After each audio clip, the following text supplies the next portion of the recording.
But over the years, it's really shifted to much more about how can we prevent overdoses. And that means exactly what you described, having honest and open conversations about the risks of overdose and how to actually ameliorate those risks. And that includes, obviously, access to drug treatment, access to education around drug use and drug risk, but also access to things like naloxone and drug checking services.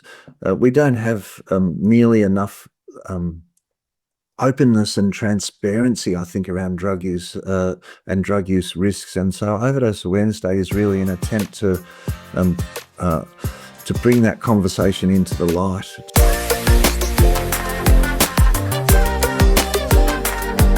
Hello, and welcome to the Gift of Need podcast. I'm Jude DiMeglio, Trang. I'm an author and observer of human need in society. And this podcast seeks to address the overlooked power of human need and how it shapes our behavior and relationships and society. And on the podcast, I hope to just whet your appetite and to get you to think about your needs in a different way and how our needs are not burdens, but are actually opportunities and gifts. And I do that with really amazing guests with a variety of backgrounds and professions, like my guest today. John Ryan is with me, and we're going to be talking about addiction and why we need harm-reducing drug regulations. Hi, John. Hi, Jude. Well, John is the CEO of the Penington Institute in Melbourne, Australia. It's a non-profit public health organization dedicated to helping people and institutions, regardless of their status or beliefs, to minimize serious harms from legal and illicit drugs. He has provided nonpartisan advice to state and national governments for more than 25 years and has been recently granted the OAM, which is the Medal of the Order of Australia, for service worthy of recognition. John has held numerous non-executive director roles in policy, legal, and health-related organizations in Australia and internationally. He's worked in university research, government policy, and in frontline delivery. John, would you start by telling us a little bit about your background and what led you to Penington Institute? Thanks, Jude. I mean, that sounds very orderly, that CV, but to be honest, somebody asked me this a couple of weeks ago, and I really had to think about it. And I think it's actually almost destiny that's taken me to Penington Institute. I grew up around drug use issues, especially alcohol, but, my neighbour ended up going to jail for drug trafficking. There were people that overdosed in my street, and that's, I'm in my late 50s, so that was quite a while ago. And I think that exposure and a real commitment to principles. I've never been money oriented, which is probably a bit of a mistake in retrospect. But I've actually been sort of driven by cause, and I think the cause has been, in the American language, life, liberty, and the pursuit of happiness. That's what's really driven me. I ended up going to university and focusing on human rights law, but whilst at university, I was self-funding my studies, which meant that I worked in a really rough bar, actually. And after years of working in that bar, which included a lot of people that were using drugs and sort of scheming and scamming in life, I learned something that in retrospect is really obvious, but at the time it was a real eye-opener, which is that the guys that were the most ready to fight, people would fight for fun, best friends would stab each other. It was that sort of bar. They'd all actually been sexually abused as teenage boys by the local football coach. And so the most sort of, I guess in the modern language, socially dysfunctional members of that community were actually all suffering from trauma, basically, and they had the most problematic drug use patterns. And I realize that now that I've been in this field for a very long time, that's very predictable. But at the time, I think it really animated me in terms of trying to connect my legal studies, especially in around human rights law, with drug policy, because I think, it's one of the big public policy failures of the 20th century. We've created a system that has clearly failed us in terms of trying to manage drugs, and the unintended or intended consequence of that failure is actually human lives and lost human lives, and that can be overdose, but more importantly, it's lives of lost opportunity and lives that have unnecessary harm from drug policy. So I think it's a long-winded way of saying I'm very passionate about this area, and in a way, I kind of fell into it, but it resonates because it's actually ultimately about what we value and what we prioritize as a community, and that animates me. Well, boy, that's you can understand then why you were drawn to be in this field and to be working with Penington. So folks, today we're going to be discussing the harms that people experience when they misuse certain prescription and illicit drugs. And like John said, a whole lot of that goes back to trauma of some sort. In Australia, as in America, this problem with misused drugs, and it's a problem that regardless of the education efforts, it just continues to grow, and there still are just too many young people becoming addicted to highly potent drugs with the resultant unnecessary deaths. So a part of reducing harms is also helping people who are addicted access the real help they need to become free and to not enter the criminal justice system or become unhoused. Am I correct in thinking that the Penington Institute is working on cannabis law reform as the main focus right now, John? And is that the starting point for addressing other more potent drugs in the future? Well, we're working across the board, to be honest, in relation to drugs, including pharmaceutical drugs and alcohol, because they're all making a contribution to harm. But we focused, you're right, on cannabis in relation to cannabis regulation and cannabis law reform. And there's a few reasons for that. One, we've got to look across at what's happened in the US and Canada in relation to those reforms. So, there's some real life international experience that we can learn from in the Australian context. But we're also stuck in this model in Australia where, we're a small country. It's 26, 27 million people in Australia, but we arrest 150,000 people per year for drugs, and 75,000 of those arrests, 50% of the arrests are for cannabis. And 90% of the cannabis arrests are use and possession. So it's not trafficking that is getting people into contact with the police. It's use and possession, which is just a crazy waste of resources. But it's not really just about the resources. It's actually about how do we create a system to manage drugs that reduces the harm from drugs and maximises community safety. And we know that more than 40% of Australians have used cannabis at some time in their life. Just about all of our political leaders have. Everyone knows someone that's used cannabis, and a lot of people know someone that's come to harm from cannabis. But that's a hugely prevalent drug, and we're treating it with the same sort of secrecy and fear and loathing that we deal with all of the other drugs. And it's a crazy sort of miscalculation, I think, to be emphasising a law and order approach in relation to cannabis when we know that we can actually safely regulate it and get, especially young people, in my view, away from drug dealers. Like, part of the trajectory of problematic drug use is just the ease of exposure. And we have drug traffickers that are typically able to supply all sorts of drugs, cannabis being one of them.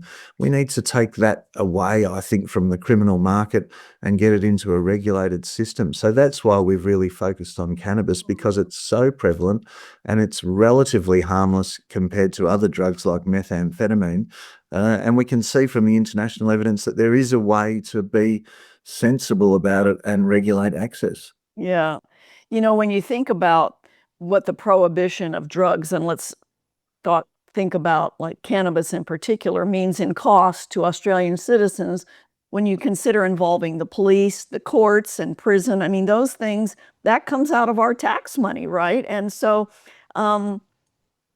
what does the prohibition of illicit drugs mean in terms of safely using them, especially for young people? When you prohibit and you turn it to an underground market, there's a big safety issue, right?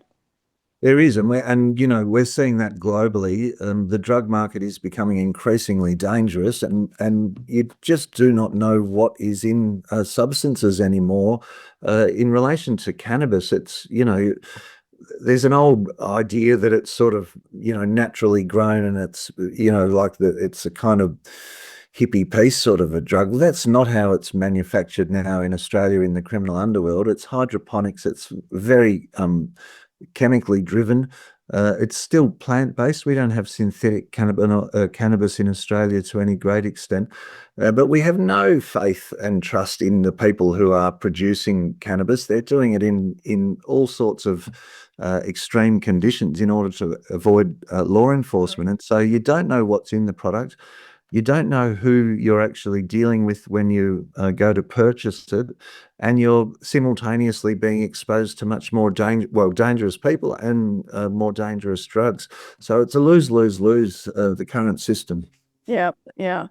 And, you've said that thoughtful, well-designed adult access regulation offers a better path to safeguarding community health and safety. And I know from discussions with Sam Quinones, who's an investigative journalist and author of 2 books about the opioid epidemic in America, Dreamland and The Least of Us, that while we all know legalizing cannabis would be better for many reasons, his question is, whose cannabis are we talking about? The cannabis of 50 years ago was 1 to 4% THC. Now, like you talked about, due to selective breeding and seedless plants, average strains in the US are testing around 30%, and wax, shatter, and oils regularly test between 60 and 90% THC. And because of its high potency, then that consumption can lead to rapid overconsumption, causing intense anxiety, paranoia, hallucinations, and temporary psychosis. And, kids who are getting this, teenagers, and vaping it, like you said, they have no clue. No, how do they know whether they're getting something that's 90% THC? So, and then what happens? So, would you explain to us how this increasingly potent cannabis could be safely regulated? What is the thinking about that? Well, to be honest, part of the reason that we developed a model for Australia was to try and avoid what's been happening in the US with the high potency products, and we created something that we called the Penington Institute Cannabis Control model, and the interesting thing is that we capped potency. Like we don't have that high potency product yet in Australia. There's a little bit of it in small quarters, but mostly not. And one of the reasons to regulate cannabis in the Australian context is actually to avoid that slide into super high potency products. Now that the horse has bolted in the US, I think it's a really interesting challenge. And the challenge is partly to share the sort of information that you've just been describing in terms of harm. We've got to have much better, I think, public health literacy, public understanding of the harms from cannabis and how to manage and how to reduce the harms from cannabis. But I think there's probably market interventions that could shift the dial back towards less harmful products. I'm not a great supporter of super high potency cannabis, and we don't want it to end up in the Australian system. Mm. I've got friends who have been smoking weed since they were in college and who believe that it's a harmless drug and so much safer for relieving anxiety and helping with sleep than benzos like Xanax. But as more research is proving, that is not the case, especially for the cannabis of today, like I said, the more high potent. There are clear links for all cannabis to head and neck cancers from smoking, because smoking is what does that, right? And just the same as with tobacco. And now new studies have shown that THC suppresses rapid eye movement, or REM sleep, which is that third stage of our sleep cycle, which is believed to play, a crucial role in our memory consolidation and emotional regulation and learning. The link to dementia will take a few more years as people who use it are aging. So this is a concern for, of course, for people under 18, 21, whatever. I think that's absolutely true, but it's interesting how the debate, to my mind, has often focused on the harms from cannabis or from drugs, as if that's a unique situation, and the consequence of that is that we should criminalize, rather than thinking of it like other dangerous activities such as driving. I mean, there's still a terrible number of people that die from traffic trauma every year or are permanently injured. But we're not going to ban the car. What we're going to do is try and improve safety, improve understanding, improve responsible personal behavior, families intervening when someone's driving. Like there's a whole culture around trying to create a safe approach to the roads. We probably don't have that approach in relation to sugar, which is very common and very actually harmful to our health and has a significant impact on morbidity and mortality. So the drug, I do not think that cannabis is a harm-free substance at all. Nor is alcohol, actually. And there are a lot of people that are very negatively impacted by excessive alcohol consumption and high potency alcohol. And so what we've really got to do, I think, is acknowledge the harms and figure out what's the best way of managing them. And obviously, for a lot of people, that is to never consume. But for those that do consume, the question is then, what's the safety barriers?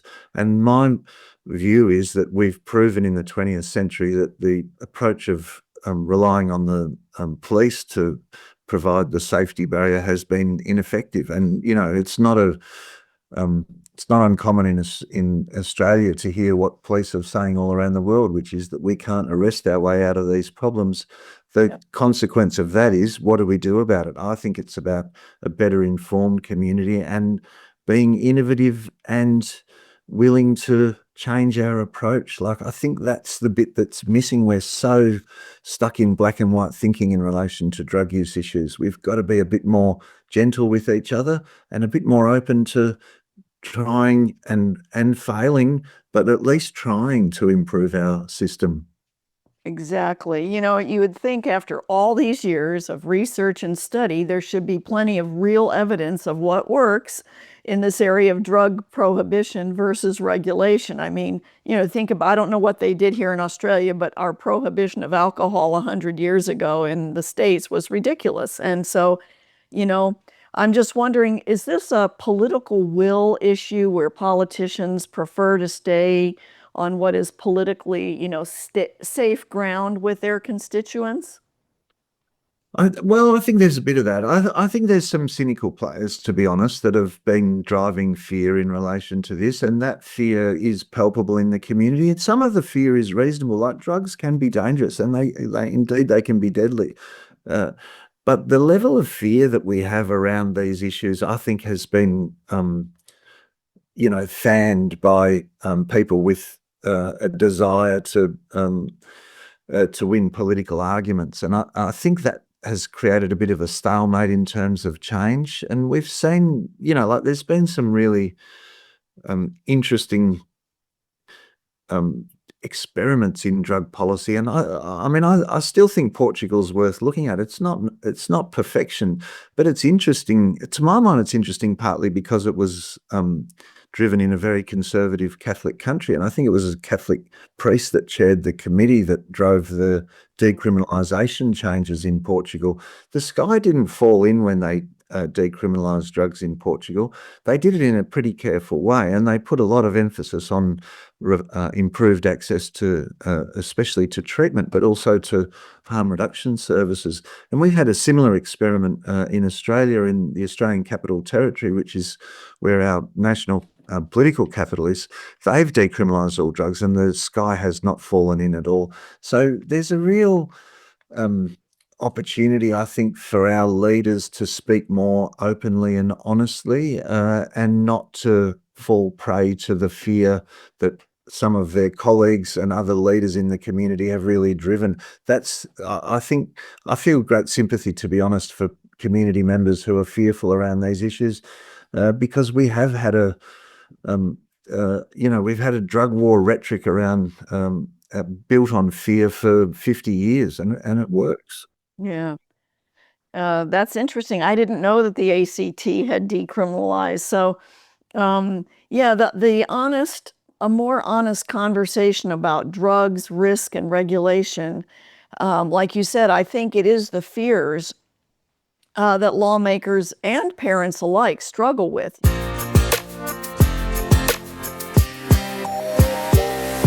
Let's talk about then overdose prevention, right? As a kind of another topic, an area where Penington Institute is involved. This year is the 25th anniversary of the International Overdose Awareness Day on August 31st. And I loved when I was involved or trying to, help promote this in the States, I found out that it was started here in Australia. And the first event was conceived in 2001 by a woman, Sally Finn, as a community barbecue and social gathering at that Salvation Army needle and syringe program in St. Kilda, Melbourne, Australia, here to mourn the lives lost to overdoses and to reduce stigma. And from what I understand, there was a big heroin scourge in the 90s in Australia that led to this. So now it's an international movement recognized in dozens of countries, and it's coordinated globally since 2012 by you guys, the Penington Institute. So is Penington Institute's main thrust in the area of overdose prevention the work of accurate information, fact sheets, annual reports, and this International Overdose Awareness Day? Yeah, pretty much. I mean, we don't have in Australia a government-funded national overdose report. So we put a lot of effort actually in the domestic setting into Penington Institute's published Australian Annual Overdose Report. And that's partly to drive the very conversation that International Overdose Awareness Day is trying to drive as well, which is for people to talk more about those that are lost. Like, it really started as a memorial event, International Overdose Awareness Day.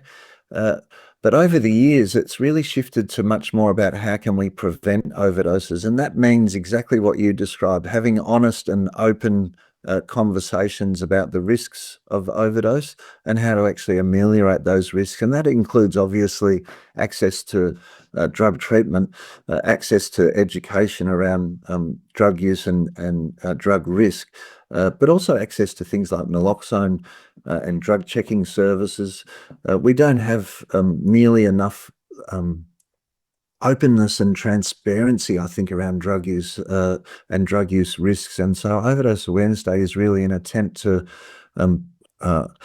bring that conversation into the light, to bring that issue into the light, and to actually talk kindly about it, because it is actually something that's right at the heart of community. And I don't know how many, especially mothers, bereaved mothers that I've spoken to over the years, who talk about how, as a community, they felt silenced when their child, their daughter or son, died from an overdose. They couldn't talk about it, and sometimes they can't even talk about it to the husband, the father of the child, because it becomes a no-go conversation zone. And I just think that's absolutely tragic. So getting rid of that prejudice, I think, that we have around drug use, the pathway to that is actually to talk honestly about overdose.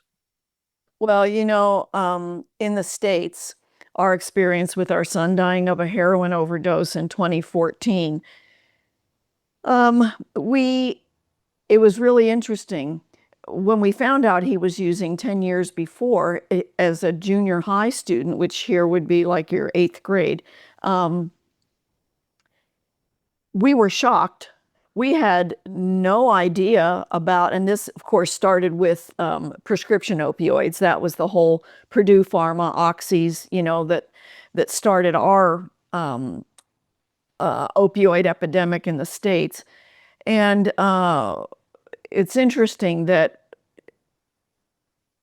we did not talk about his addiction and in and out of recovery with a lot of people when he was struggling, because he did not want us to. He, like a lot of people who are addicted to alcohol or gambling or drugs, they're trying so hard to maintain their persona.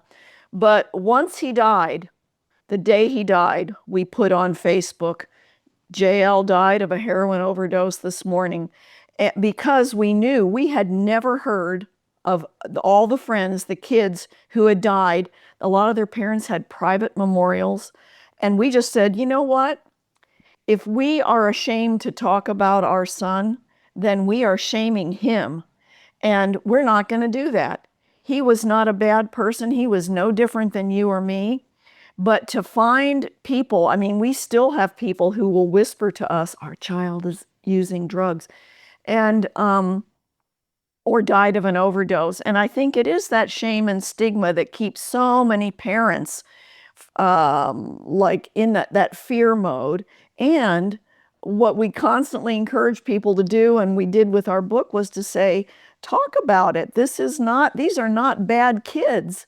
These are not bad people. And the more we talk about it, the less it's in the shadows and into the light, the more kids are going to be aware. And I think that, like, what I love is Australia doing the drug testing, the pill testing thing for kids at music festivals, where they can openly come in. Oh, describe that for our viewers. Well, it's at music festivals, but it's also actually at because drug use is a sort of something that happens every day of the week in all suburbs. It's not just at dance parties or nightclubs or whatever. There are drug checking services now that are growing in Australia. You can take your drug in. The police won't sort of intervene or whatever. So you can go to a government-funded health service, and your drugs can be checked for you, and then you can engage basically with healthcare service providers who will advise you about what's in the drugs. And sometimes that results in people deciding not to use because of the toxic contents. But also it provides opportunities for people to actually talk about their drug use and how they're using drugs. So it's exactly what you're describing. It's honest and open conversations, so people are better equipped to deal with risk. But it's also based on really high-level technical scientific evidence of what's actually in the drugs. And the frightening thing is that lots of things are in the drugs.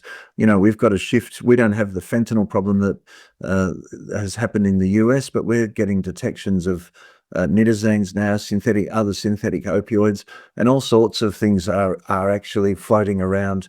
We've had people dying, as you have in the US, from opioid overdose when people think they're using cocaine. So that literacy, that honesty about what's in the actual drugs is transformative for many people. And it is really amazing. And I think, that conversation that that Overdose Awareness Day is trying to drive, I think it's no coincidence that it's actually often mothers that are the local organisers of events. It's the mothers that are willing to sort of step up and talk about these issues. And our whole model for Overdose Awareness Day is locally driven activities. So there's thousands of events over the years in all sorts of places.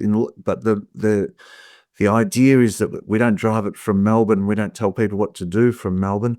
People decide what to prioritise in their local neighbourhood. And I think that's fantastic. And what's really disappointing, I don't want to be negative Nelly, but it's really disappointing that we don't get any financial support for International Overdose Awareness Day. We get 5,000 euros from one drug company called Cameras in Europe, but other people that are making a fortune out of the drug problem, including drug treatment companies, and they don't support it. And I think, nor do governments. We don't get any Australian government funding for it. It's extraordinary to me that that's a symptom of the stigma, I think, in relation to these issues.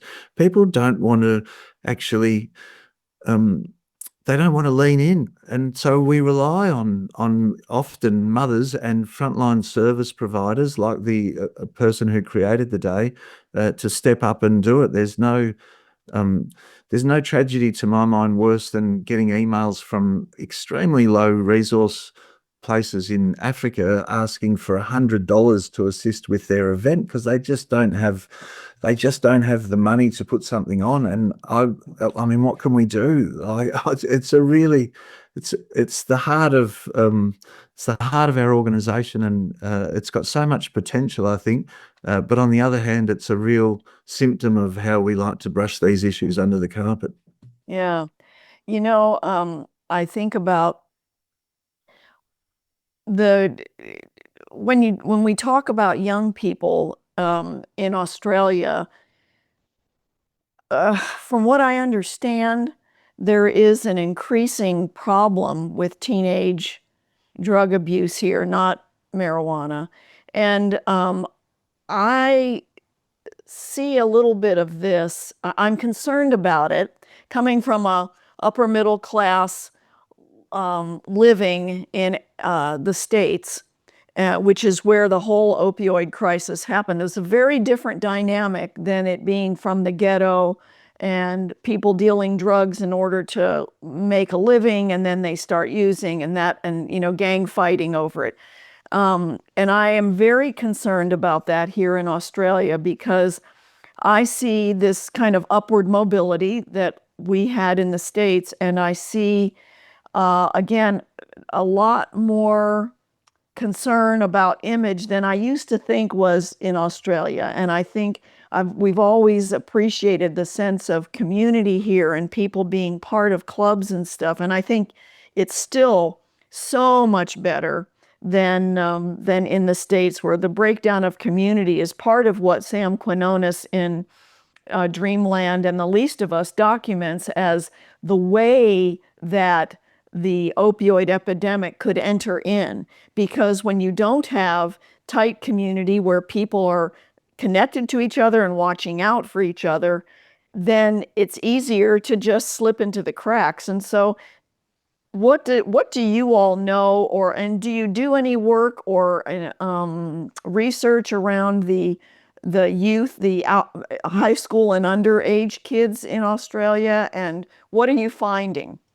Well, I think you're right. It's definitely a growing problem. Like, I think it's fair to say that the drug problem in Australia is getting worse, not better, and it's getting worse over the long term. And we've got a huge problem with methamphetamine in Australia. We've always had a problem with amphetamine, but it's now probably 15 years that we've had very high potency methamphetamine, and it's touched people from all parts of the country, particularly regional and rural and outer suburbs of the big metropolitan centres. And in the last few years, we've had a massive increase in cocaine availability.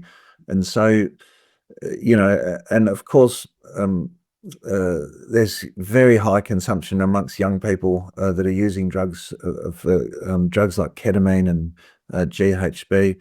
And so it really is, I think, a market that's basically driven by a desire for young people to take risks and to become intoxicated. That's pretty normal.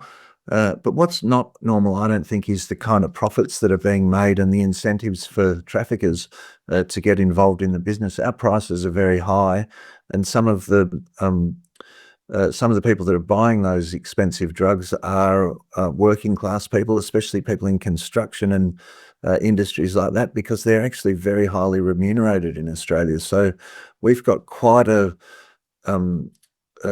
drug market. I think one of the most expensive drug markets in the world, actually, but also highly available. All drugs are really available. People don't report difficulty accessing drugs. The difficulty they report is accessing accurate education information and accessing useful harm reduction techniques, services, and importantly, there's still a massive deficit in terms of access to drug treatment.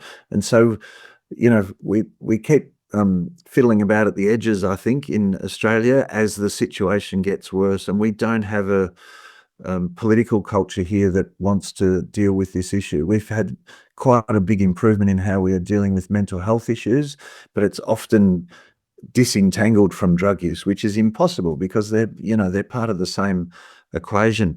But we don't have that political leadership in Australia. So I think, unfortunately, unless we change course, our problem will continue to get worse. Yeah. Do you think that there is a need for education in the schools I'm just thinking of like for the schools to call parent meetings? That was what was so frustrating for us in the 2000s with our son, was that when there was a bust and they found some girls in the restroom using heroin, everybody like quietly sent those kids away to long-term rehabs because a lot of them had the money to do that. The rest of us had no clue. The school had no teacher-wide meeting. There was no information. How do you think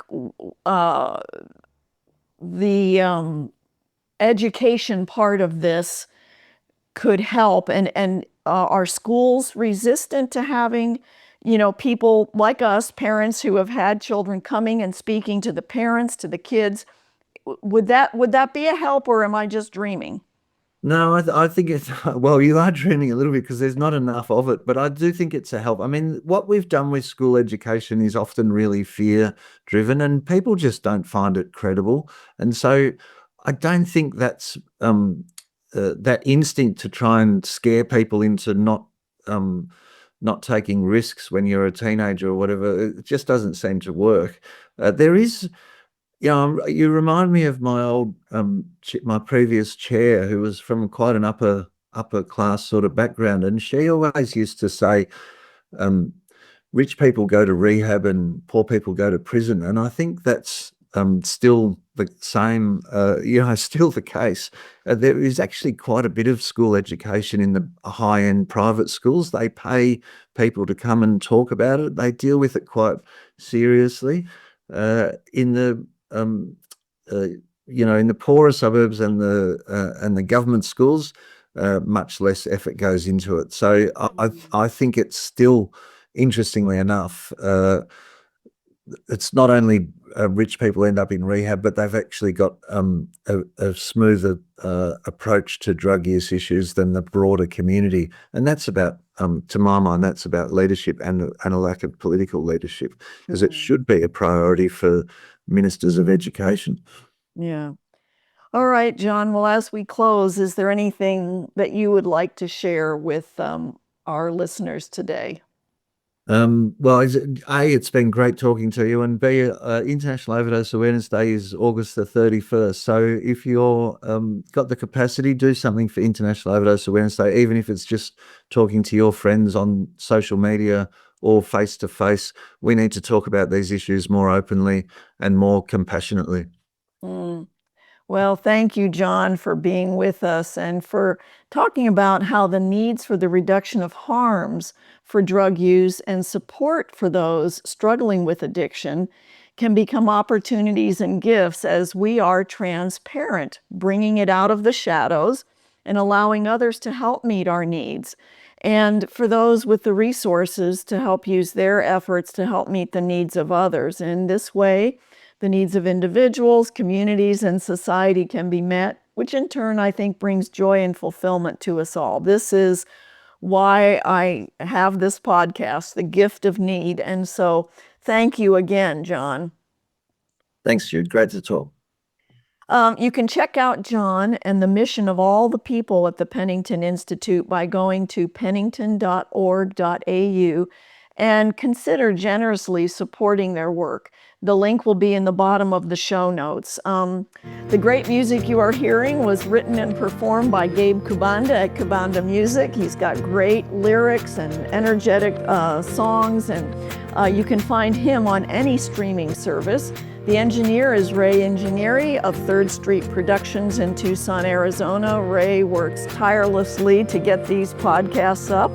And please consider following, rating, and sharing this podcast and subscribing to this new Gift of Need YouTube channel and my free Substack newsletter where I have follow-up articles and links for all of my guests. And leave a comment or review. We'd love to hear from you.